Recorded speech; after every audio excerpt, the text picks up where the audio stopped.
Hello, this is Notaspringchick, and today we're going to cook mashed potatoes and shepherd's pie.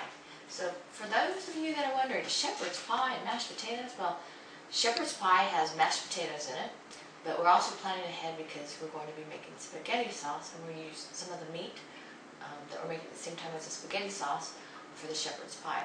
So the mashed potatoes we're going to make right now are actually for both.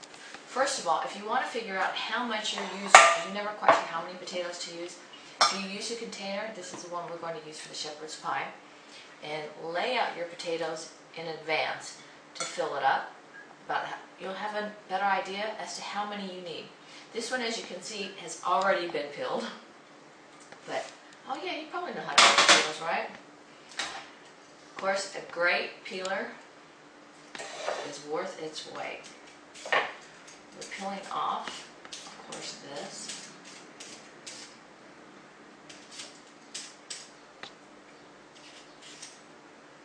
Now, some people like to have mashed potatoes without the peel in it, and some of them like it with it. So do it to your own preference. Okay. So that's just a second. Can you see right here? Also, when you're cooking the potatoes, if you slice them ahead of time, before you cook them, oops, watch out for these hands. Oh, if you happen to have one of those mitts, I don't have one right here, where you put them over your hand, then you can cut, and you won't cut through your hand. A lot of the chefs have those. We're just going to cut these in big pieces though. Put them in the pot. Here's one more.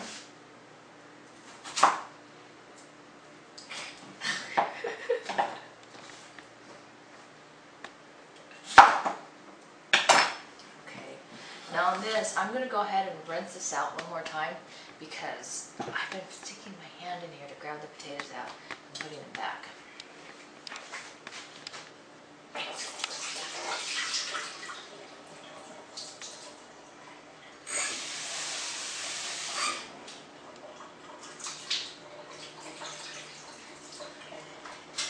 Actually, here's another. Well, we're just going to do it this way. If you have a strainer, you can also just set it over.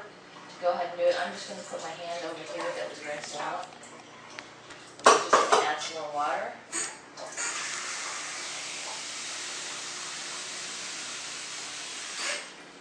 Okay. And if you're curious why we're doing this here instead of over there, this is a working sink. It's not exactly a stage sink, so it's not exactly the most photogenic.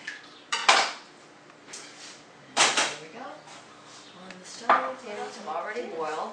We put a little bit of butter in there, and I wish I could find my potato masher, but for now this is going to have to do.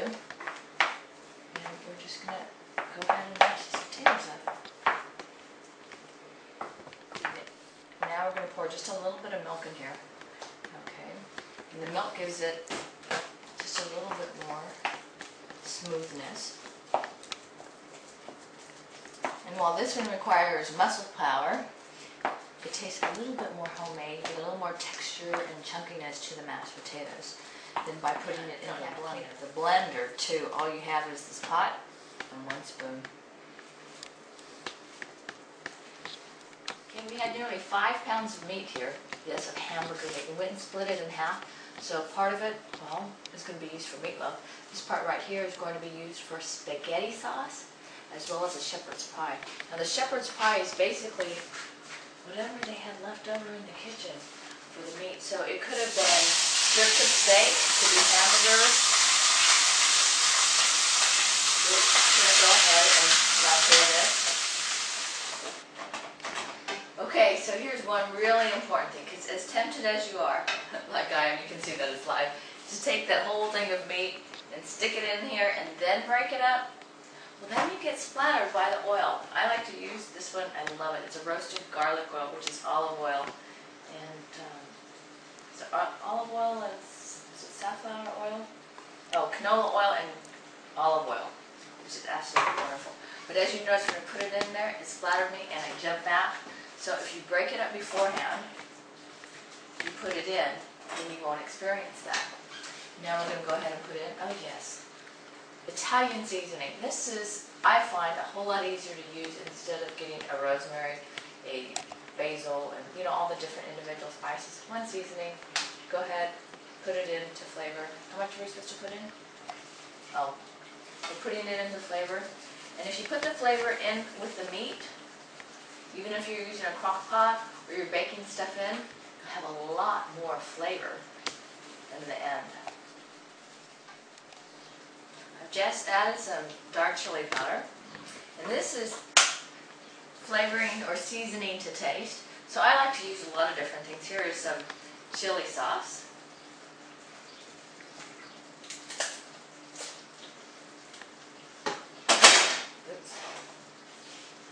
Some Worcester sauce. Oh, God, I have to wait. I'm so hungry now. That's the hard part about doing this. William Perrin's traditional steak sauce. Come on.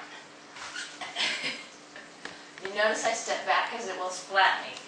There we go. And of course, some liquid smoke stuff. This is great if you want to make beef jerky. Also, it gives it a little bit of a smoky flavor. Okay. Go ahead and stir it all up.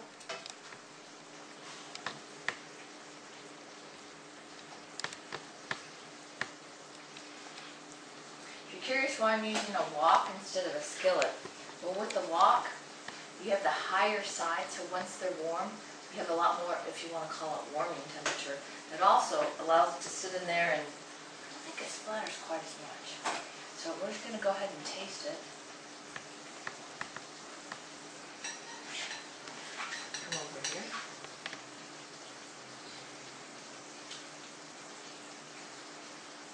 More seasoning. So I've just added a layer of potatoes down to the bottom, and next is the meat. We'll just go ahead and put the meat in next. And this next one is a layer with the meat. And then next, again, we go to the potatoes. So we're spreading this top layer of mashed potatoes. And then, the next step is up to you for choice. For cheese, we've got some Daily Slices American mozzarella or some Parmesan cheese. So the choice is up to you, depending on what flavor you want.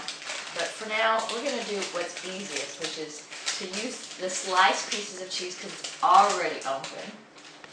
And go ahead and put it on top. Oh, maybe I have the other one on there too.